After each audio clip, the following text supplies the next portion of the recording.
आचार्य कहते हैं कि ये भक्ति के 9 क्रम है। श्रवण, पहले सुनना, सुनने के बाद कीर्तन करना। श्रवणम कीर्तनम विष्णु।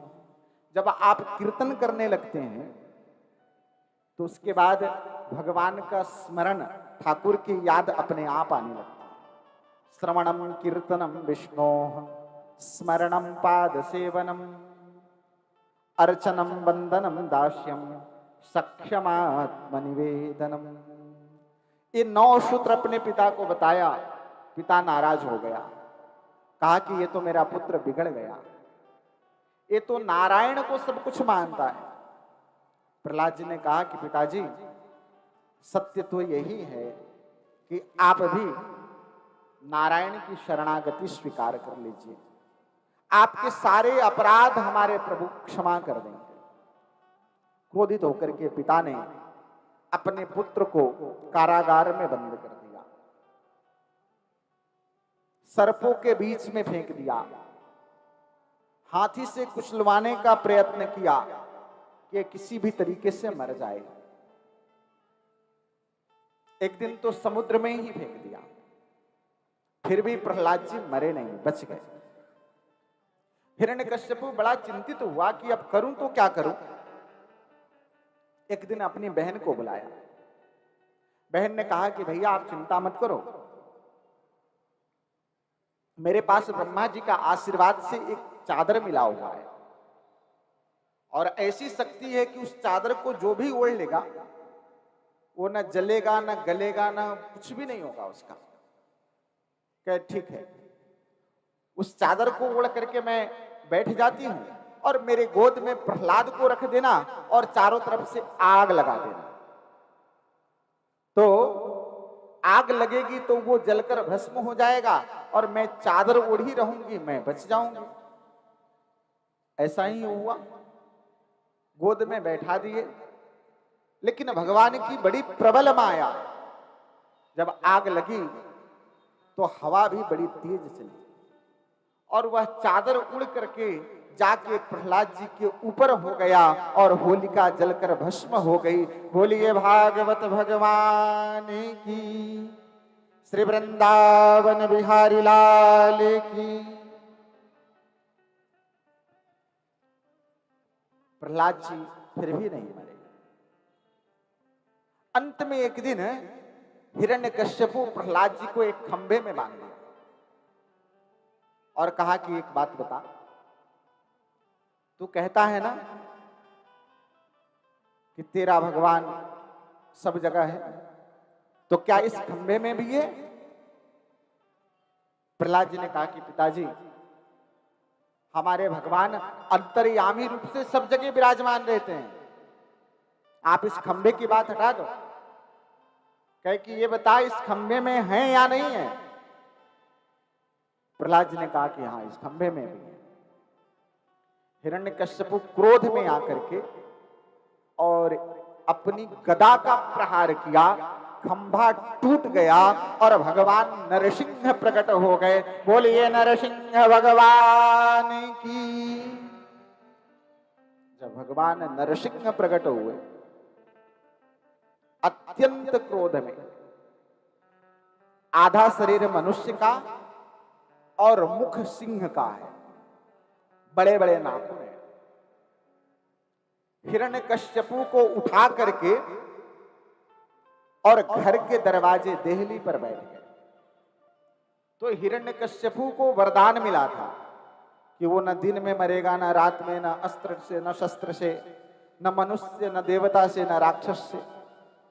ब्रह्मा जी ने ऐसा आशीर्वाद दे रखा था। अब भगवान नरसिंह ने पूछा कि ये बता, ये दिन है या रात है? तो उस समय सायंकाल की वेला थी, संध्या की वेला थी, न वो दिन था न रात था। बोले कि यह 12 महीने में कौन सा मास है? तो बोले कि 12 महीने में कोई भी मास नहीं, वो तो अधिक मास था। बोले ये बता, मैं देवता हूं या मनुष्य हूं?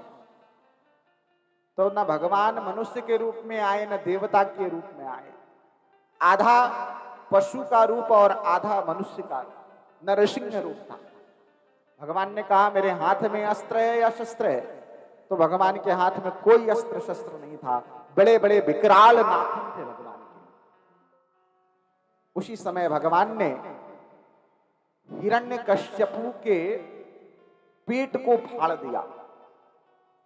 हिरण्यकश्यपु का प्राणांत हो गया। इस दृश्य को सारे देवता खड़े होकर के देख रहे हैं।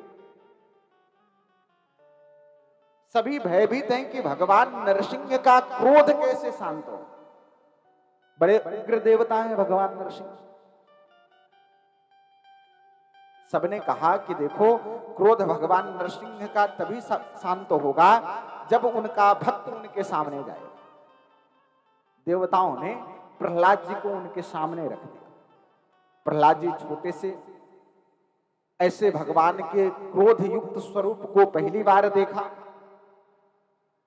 भगवान नरसिंह देखे तो प्रहलाद जी को उठा करके गोद में बैठा। भगवान नरसिंह कहते हैं कि बेटा, मेरे मार्ग पर तुम्हें इतने कष्ट सहना पड़ा, मुझे तो बहुत पहले आ जाना चाहिए था। वेदम बपु क्वचवयः कुसुकुमार मेतत पैता प्रमत्त कृतदारुण यातनास्ते छंतव्यमंग यदि में आगमने विलंब। भगवान अपने भक्त प्रहलाद से प्रार्थना करते हैं।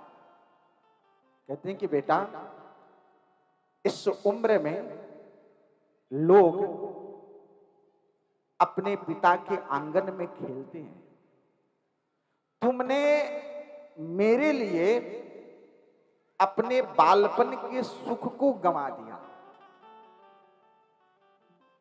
तुमने मेरे लिए असहनीय कष्टों को सहा। छंतव्यमंग यदि में आगमने विलंब। मुझे आने में देर हो गई।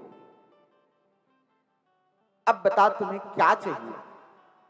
प्रहलाद जी बोल नहीं पाते। भगवान ने अपनी कृपा का अनुग्रह किया। प्रहलाद जी पहली बार भगवान से बोलते हैं। ब्रह्मादयः सुरगणा मुनयोऽथ सिद्धा सत्त्वैकतानमतयो वचसां प्रवाहै नाराधितुं पुरगुणो रघुनाथ विप्रुः किं तुष्टुमर्हति समे हरिरुग्रजाते। प्रभु, आप बहुत क्रोधित दिख रहे हैं, तो आप मुझे कृपा करके वो मंत्र बताइए, वो प्रार्थना बताइए जिस प्रार्थना को मैं करूं और आपका क्रोध शांत हो जाए। किम तोष्टुमर्हति समे हरिरुग्र जाते। प्रभु, आपके क्रोधित होने पर कौन सी स्तुतियां की जाती हैं मुझे नहीं पता। ब्रह्मादयः सुरगणा मुनयोऽथ सिद्धा। बड़े बड़े ऋषि महर्षि ब्रह्मादि देवता वो सब तो मंत्र जानते हैं, मैं कुछ भी नहीं जानता। प्रभु, मैं आपको कैसे प्रसन्न करूं, आप मुझे बताइए ना, मैं आपके लिए कुछ बोल सकूं। हे ठाकुर, मुझे पता है कि आपका दर्शन, आपकी प्राप्ति तप से भी नहीं संभव है। आपकी प्राप्ति कंदराओं में जाकर के और बैठ करके उपवास रहने से भी संभव नहीं है।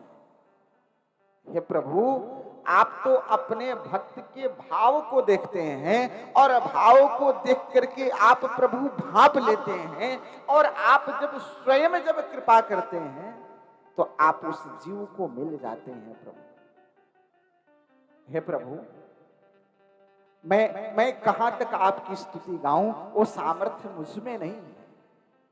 लेकिन ठाकुर, मेरी एक प्रार्थना है आपके चरणों में। मैं असुर कुल में जन्म लिया प्रभु। मेरे पिता आपको शत्रु मानते थे। प्रभु,